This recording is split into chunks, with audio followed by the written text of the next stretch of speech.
Mari kita berdoa. Bapa, berterima kasih dalam anugerah-Mu kami ada. Terima kasih Tuhan, Engkau sudah menuntun kami sehingga kami boleh menikmati persekutuan bersama saudara-saudara seiman kami pada hari ini. Terima kasih Tuhan untuk semuanya. Saatnya kami akan mendengarkan pengajaran dari firman-Mu. Tolong kami, biarlah melalui sabda firman-Mu kami boleh dikuatkan. Dalam nama Yesus. Amin. Tema kita hari ini adalah wanita yang menjadi berkat. Ya, terambil dari kitab 1 Samuel pasal 1 ayat 1 hingga ayat yang ke-28. Tema kita adalah wanita yang menjadi berkat. Nah, sejarah Mother's Day ini bermula ketika terjadi perang saudara pada tahun 1868 di Amerika Serikat. Jadi perang saudara terjadi pada tahun itu di Amerika Serikat, dan ada seorang yang bernama Anne Jarvis, ya, seorang ibu. Dia membentuk satu komite hari persahabatan ibu dengan harapan menyatukan kembali keluarga yang telah terpecah selama perang saudara.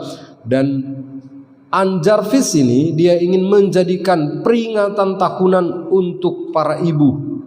Namun sebelum itu terwujud, dia sudah meninggal pada tahun 1905.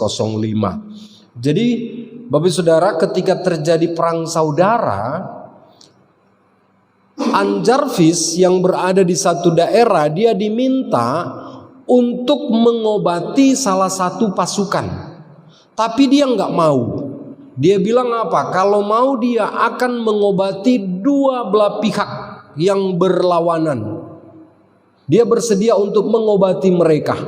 Jadi bukan hanya satu pihak, tapi dua-dua dia akan obati. Jadi dia tidak mau berpihak pada salah satu.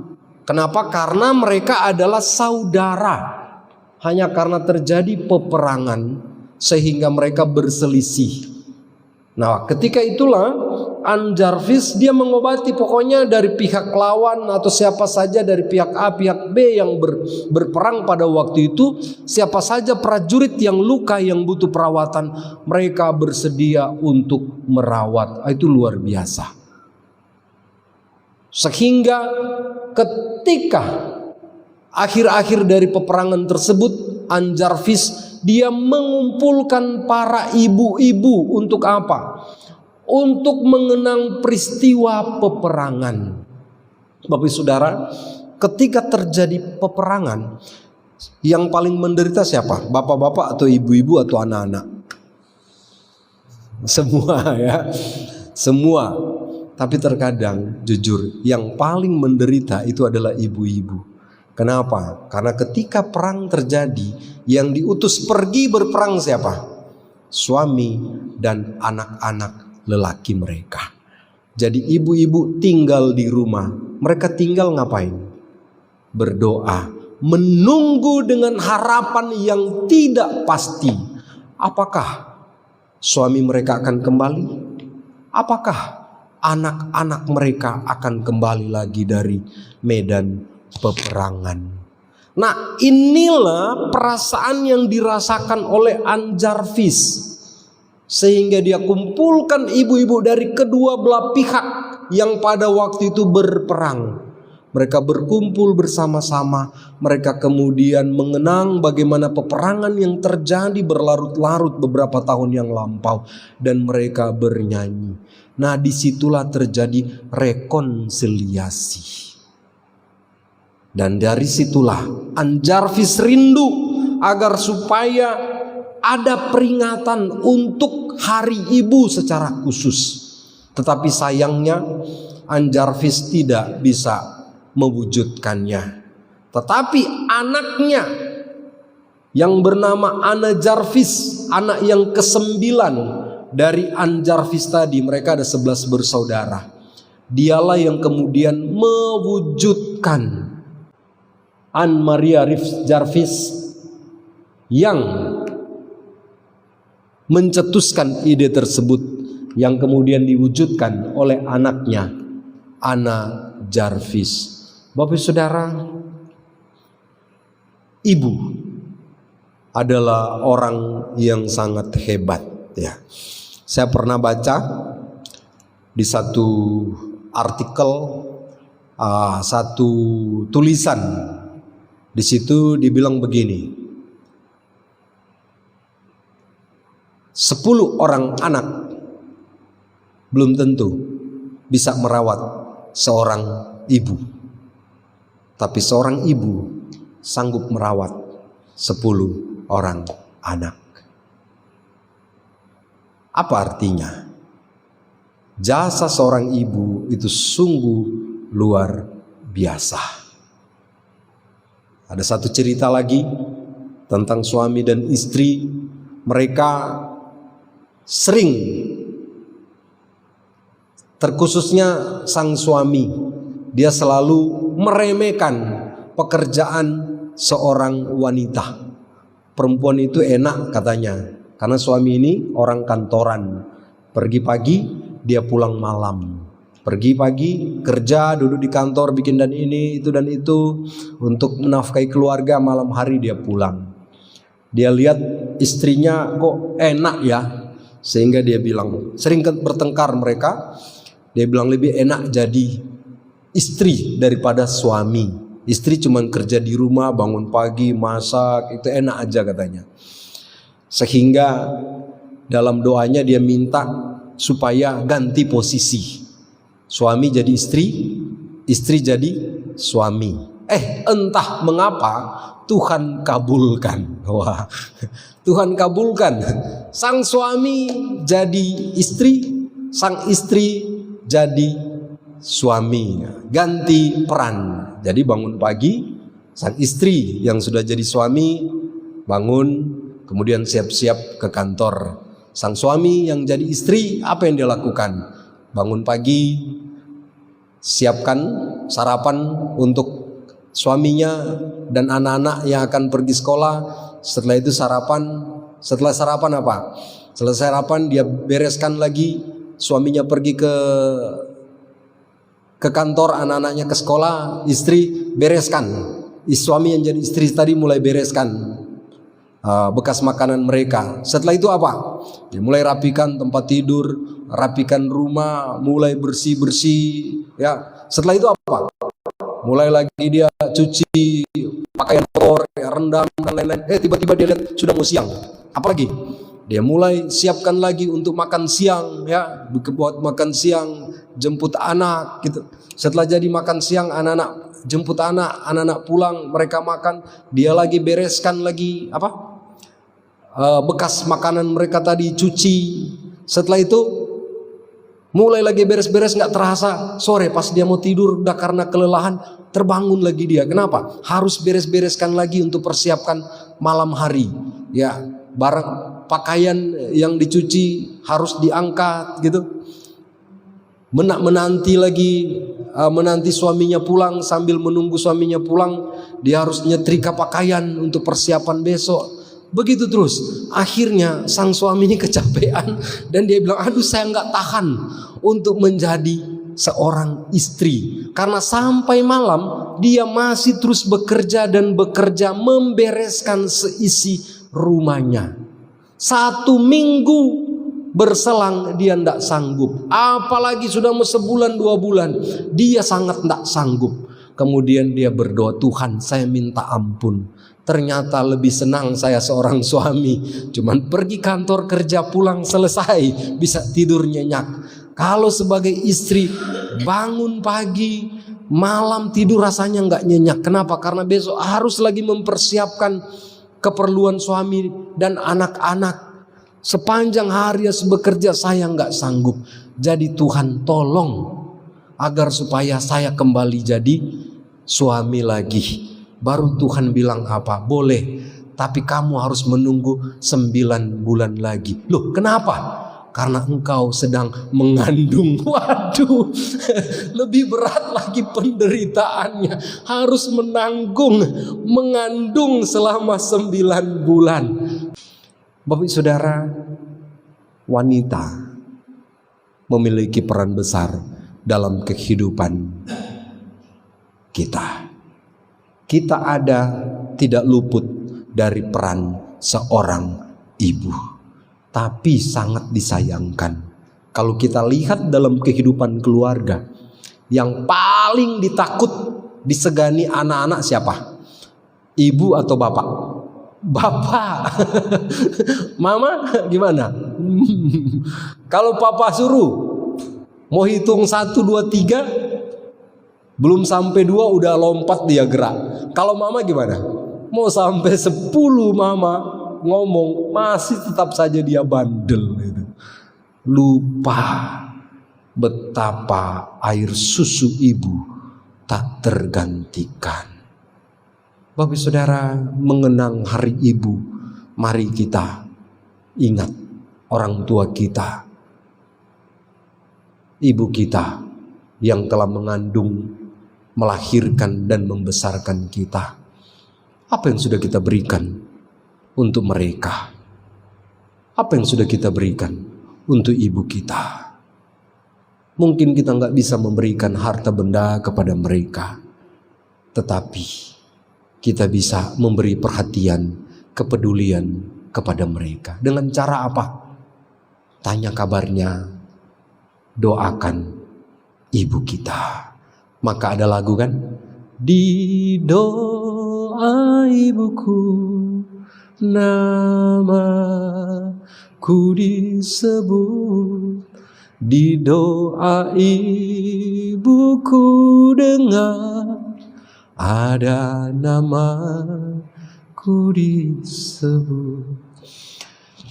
Percayalah, bagaimanapun terkadang kita melihat ibu kita, kadangkala kita melihat kurang peduli terhadap kita. Tapi percayalah, tidak ada seorang ibu yang tidak peduli akan keberadaan anaknya. Dan bagi kita sekarang yang sedang menjalankan peran sebagai ibu, yang Tuhan kehendaki sehingga kita lahir dalam kodrat sebagai wanita, bagaimana supaya kita benar-benar menjadi wanita yang menjadi berkat? Bagaimana supaya kita sebagai ibu-ibu boleh menjadi berkat bagi anak cucu keturunan kita, bagi keluarga kita?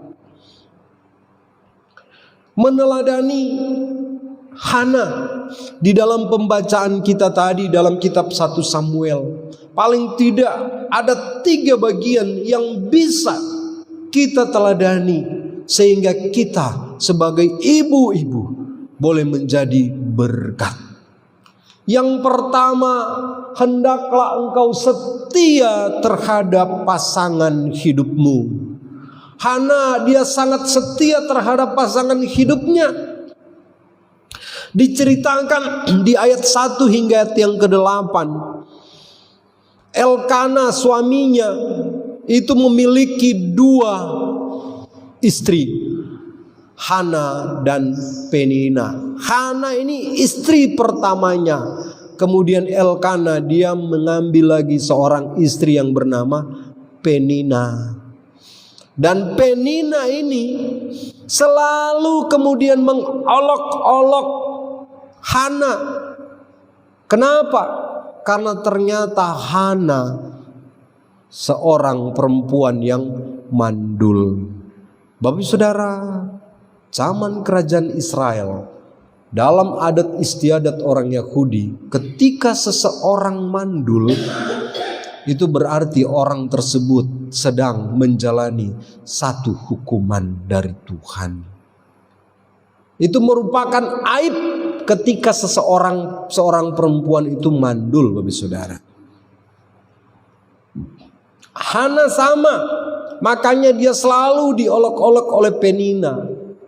Tetapi coba lihat si Hana, di dalam kesemuaannya dia tetap setia kepada Elkana. Terkadang dalam kehidupan keluarga, saya nggak tahu apa alasannya sehingga Elkana dia mengambil istri. Tapi biasanya salah satu penyebab terjadi perselingkuhan di dalam keluarga karena tidak ada keturunan. Mereka pingin adanya keturunan. Saya pikir mungkin sama dengan Elkanah. Tetapi ingat Bapak Saudara, sekarang ketika Yesus datang ke dunia, dan memang pada awal mulanya Allah tidak mengizinkan, Allah tidak menyetujui adanya poligami. Kehendak Allah bagi kehidupan keluarga Kristen, orang-orang yang percaya kepada Allah adalah monogami. Satu suami untuk satu istri. Mengapa? Dalam kitab Kejadian, ketika Allah menciptakan manusia, Dia menempatkan mereka di Taman Eden. Tuhan menciptakan seorang perempuan untuk siapa? Untuk seorang suami Adam. Satu suami untuk seorang istri. Makanya Tuhan bilang apa yang dipersatukan Tuhan tidak boleh diceraikan oleh manusia sekali seumur hidup. Sehingga Tuhan bilang apa? Kalau ada yang kemudian tidak senang dengan istrinya lagi, tidak boleh cerai. Perceraian juga Tuhan tidak izinkan. Tetapi kenapa kemudian ada surat perceraian? Firman Tuhan bilang apa? Karena ketegaran hati manusia. Jadi ingat Bapak Saudara, ada hal-hal yang memang Tuhan tidak izinkan, Tuhan tidak kehendaki, tetapi kemudian karena kasih-Nya Dia izinkan. Kenapa? Karena telah terjadi pelanggaran. Tetapi Tuhan tidak mau itu terus-menerus, Tuhan mau adanya pemulihan. Jadi jangan bilang oh karena dia sudah terlanjur ya kita juga bisa ikut. Tidak Bapak Saudara. Jadi ingat, hal yang paling hakiki yang pertama adalah Tuhan tidak mau adanya poligami, Tuhan tidak mau adanya perceraian. Tetapi ketika itu terjadi, Tuhan izinkan supaya apa? Supaya manusia kembali dan bertobat ke jalan Tuhan.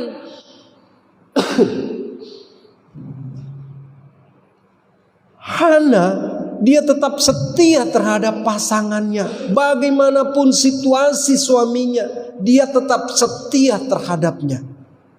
Jadi bagaimana ini? Jelas kalau kita melihat bagian ini, Elkanah melanggar ketetapan Tuhan, bukan Hana.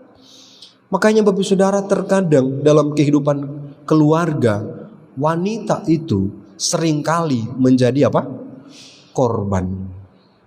Kenapa? Karena satu bagian secara kodrati manusia memang lebih lemah daripada pria. Dalam hal apa? Dalam hal fisik. Dalam hal fisik. Tetapi sekarang banyak kemudian muncul wanita-wanita perkasa.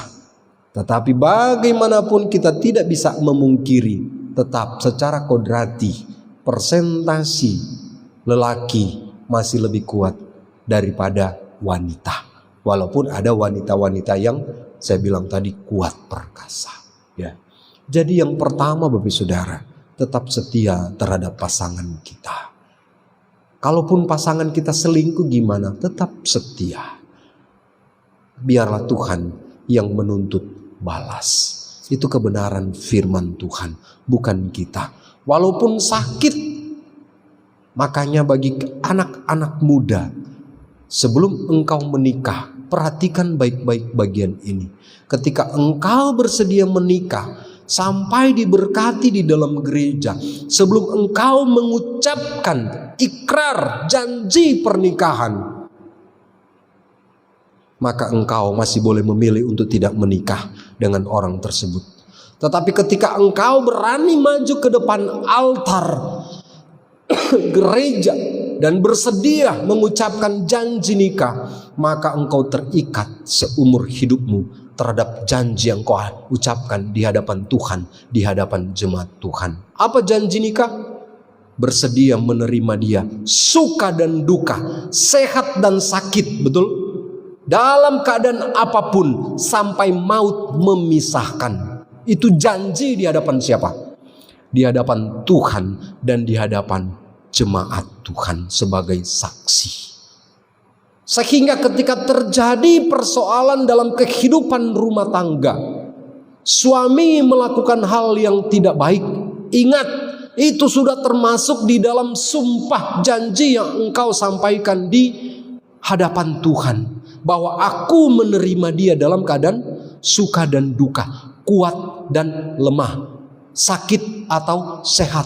Sakit atau sehat ini bukan berarti sakit secara jasmani saja, tetapi sakit secara mental, rohani juga.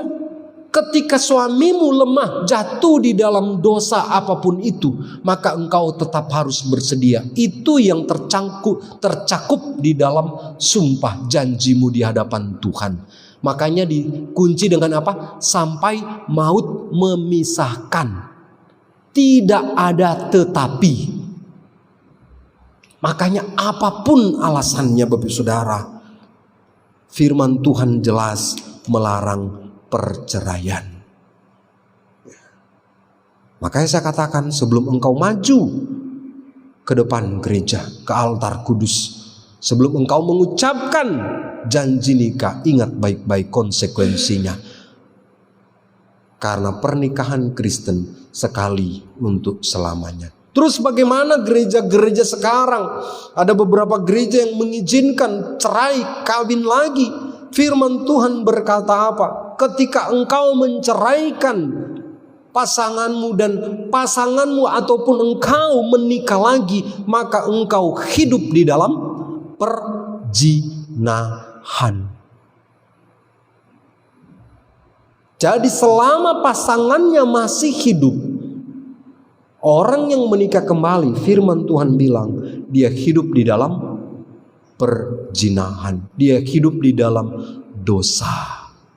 Kalau dia hidup dengan orang lain sebagai suami istri, melakukan hubungan suami istri ketika pasangannya masih hidup, maka dia sedang berzina di hadapan Tuhan. Tetapi bagaimana kemudian? Firman Tuhan bilang ada kok yang memberikan cerai. Ingat Bapak Saudara, konsep perjanjian lama, ketika seorang berzina, kedapatan berzina, hukumannya apa? Dirajam dengan batu. Jadi orang yang kemudian memakai firman Tuhan yang berkata boleh menceraikan istrinya karena zina, boleh. Tetapi ingat, istri yang diceraikan itu karena dia berzina harus mati terlebih dahulu. Karena hukum Yahudi, hukum Taurat mengajarkan orang yang kedapatan berzina dia harus dirajam dengan batu. Bukan hanya dibunuh, bukan, tetapi dilempari dengan batu sampai mati. Itu konteksnya. Jadi kalau kita kemudian mengiyakan boleh cerai, kawin lagi, sesuai dengan ayat itu, kita juga harus ikut ketentuan ayat itu. Yang berzina harus dirajam dengan batu, baru kemudian engkau menikah lagi. Artinya apa, Saudara? Tidak ada alasan bagi kita untuk kawin cerai. Tidak ada.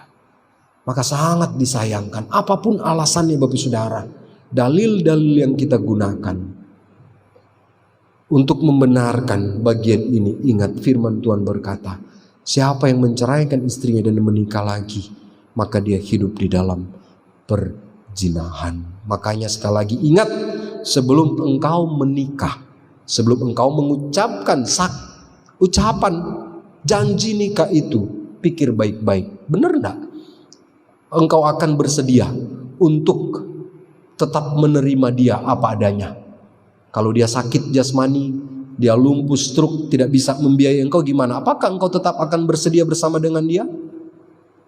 Ketika dalam perjalanan waktu dia tidak menjadi suami yang seperti engkau harapkan, gimana?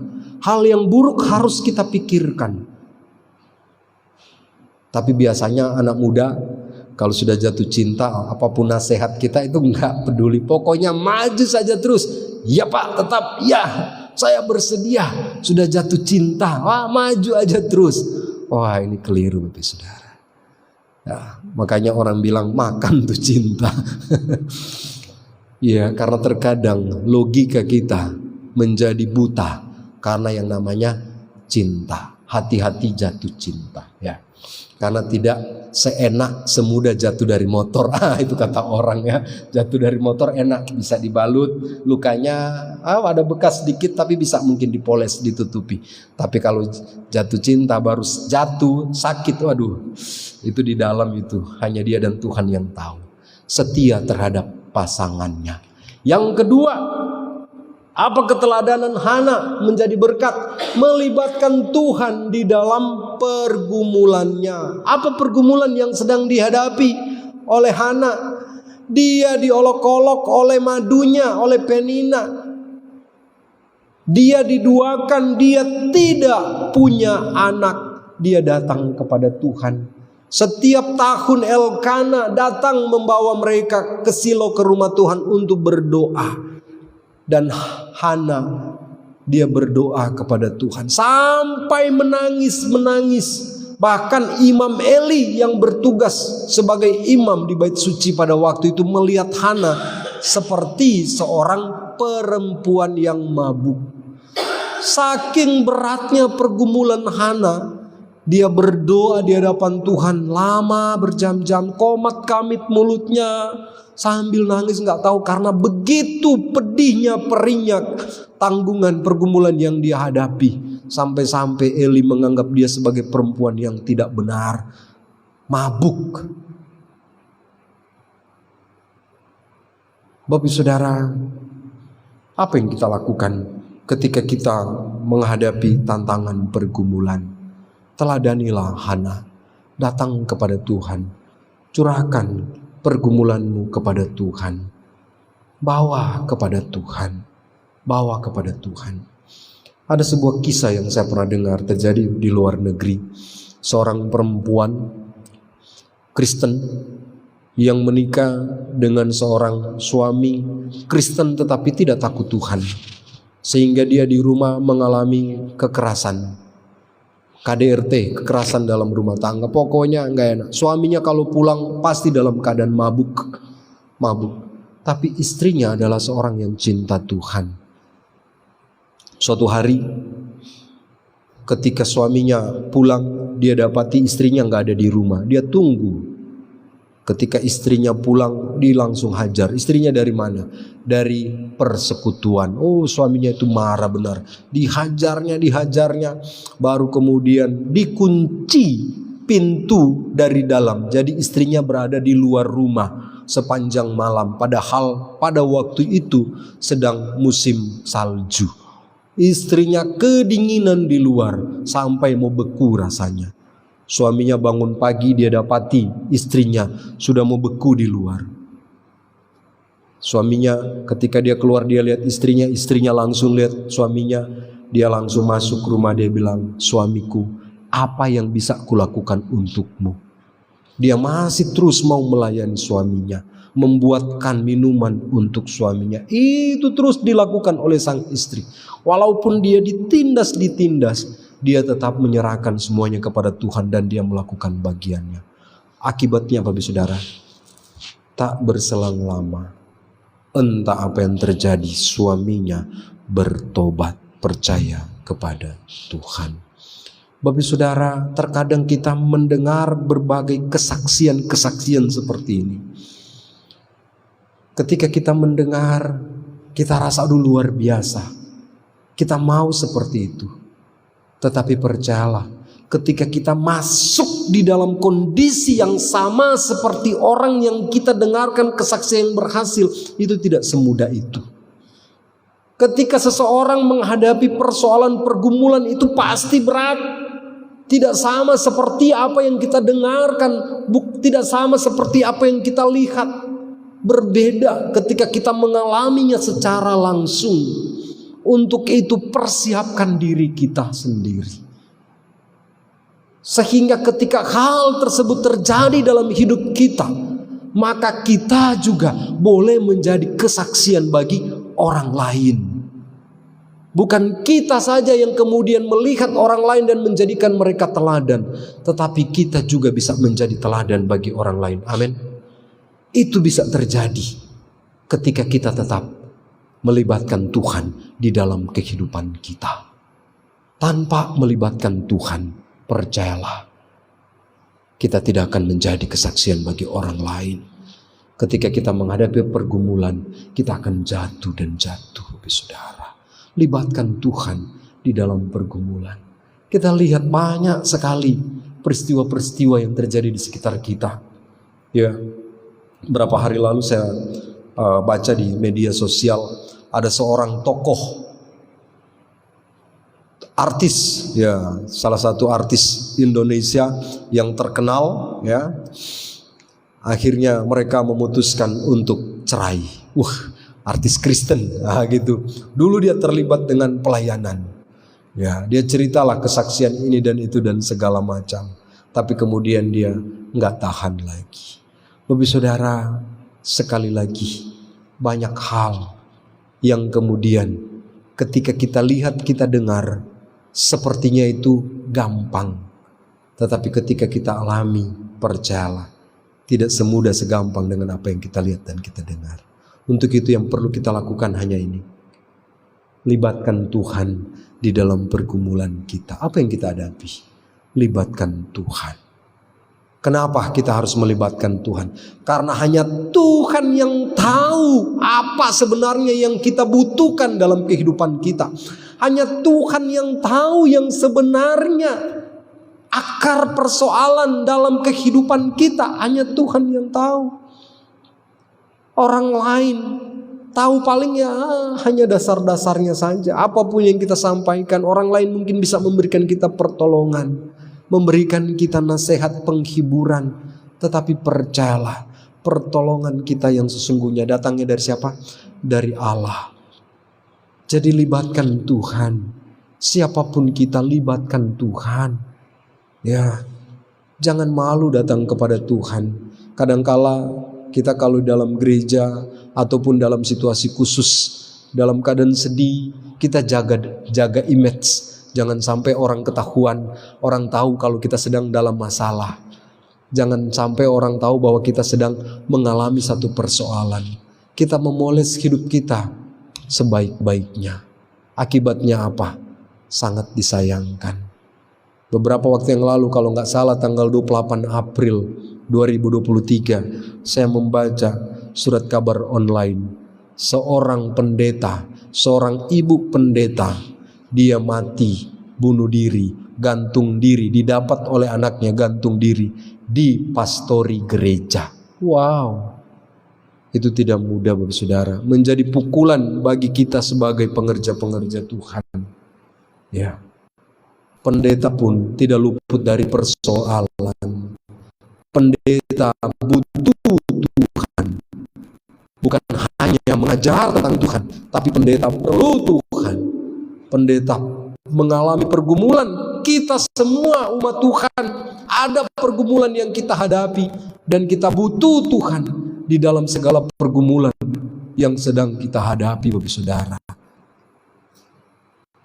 Dan yang terakhir, kalau kita mau jadi wanita yang menjadi berkat, maka setialah kepada Tuhan dan bersedia membayar harga. Amin. Kita harus setia.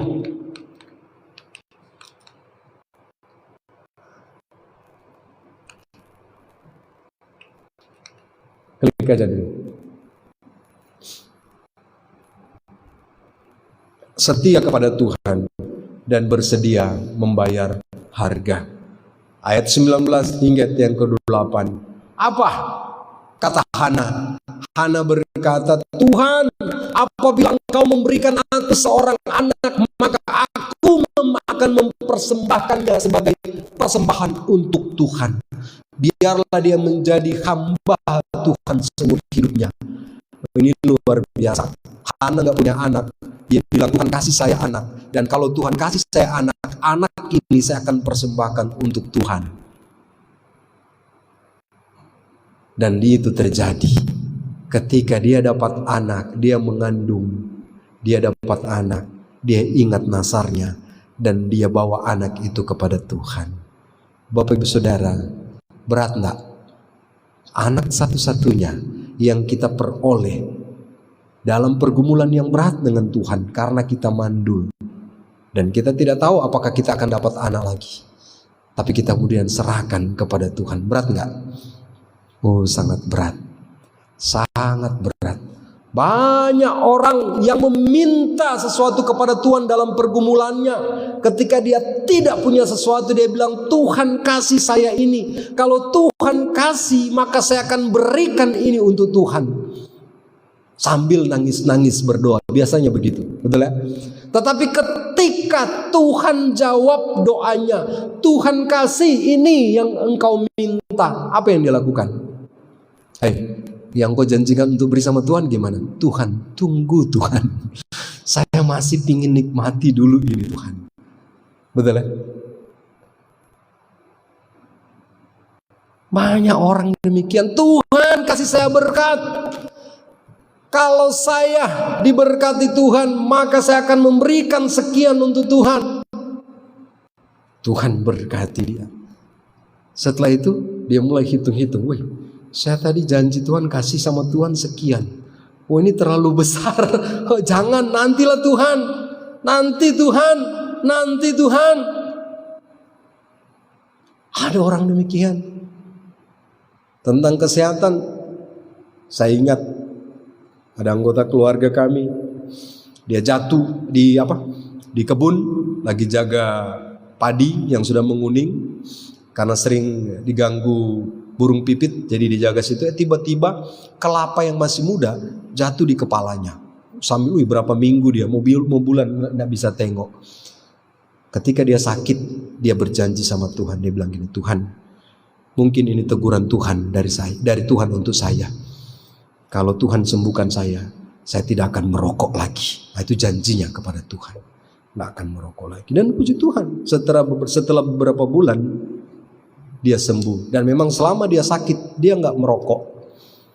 Setelah dia sembuh, beberapa bulan kemudian saya dapati dia sudah merokok lagi. Kenapa? Nggak tahan. Terlalu nikmat tawaran dunia. Sehingga dia kemudian mengorbankan nasarnya. Bapak saudara, saya bisa berlaku seperti Hana. Ketika nggak punya anak, Tuhan kasih anak. Ketika Tuhan kasih anak gimana? Ketika kita mau pisah dengan anak kesayangan kita, itu pasti berat rasanya, betul? Pasti berat, itu anak satu-satunya harta kesayangan kita. Atau apa yang kita minta sama Tuhan? Tuhan, saya minta harta sekian. Ketika Tuhan kasih harta ini, saya akan bantu orang-orang miskin. Betul nggak? Ada yang seperti itu. Tetapi ketika Tuhan kasih harta, apa yang dia lakukan? Dia habiskan harta itu untuk kepuasan dirinya. Mana untuk orang miskin? Mana janjimu untuk orang miskin yang kau katakan? Bapak saudara, hati-hati. Jangan sampai janji kita, nasar kita kepada Tuhan itu bukan untuk menyenangkan Tuhan, tetapi untuk apa? Menyenangkan diri kita dan memanipulasi Tuhan. Kita seolah-olah membujuk Tuhan, seolah-olah Tuhan itu kekurangan sesuatu, kita bujuk.